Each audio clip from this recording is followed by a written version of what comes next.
السلام عليكم، مرحبا بكم في فيديو جديد. اليوم غادي نقدم لكم واحد الاكله صيفيه خفيفه وسهله دغيا دغيا.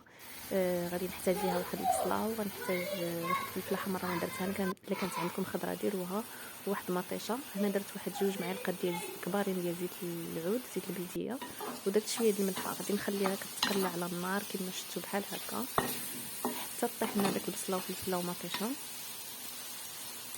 صافي. وغادي نزيد ليهم واحد شويه ديال الثومه والتحميره والكمون حتى تنزل حتى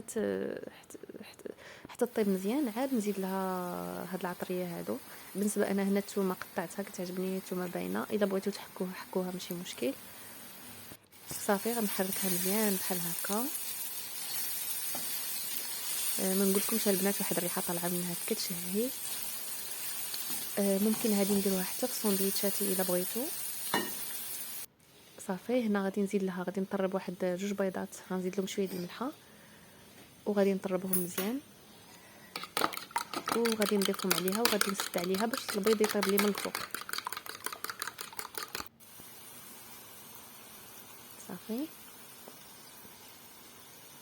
صافي غادي نسد عليها واحد 10 ديال الدقائق بحال هكا حتى طيب مزيان. انا بالنسبه هنايا كان عندي هذا الفرماج، هذا الفرماج ديال الساندويتشات. زدت واحد 2 ديال المربعات بحال هكا. الا ما كانش عندكم صافي اكتفيو غير بالبيض وصافي.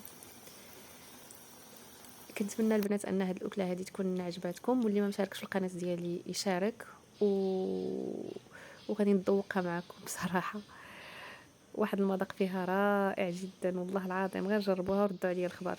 بسم الله. راه مازال سخونه. عرفتوا داك فاش كتلاقى فلفله مع مطيشه مع البصله كتعطي واحد المذاق زوين.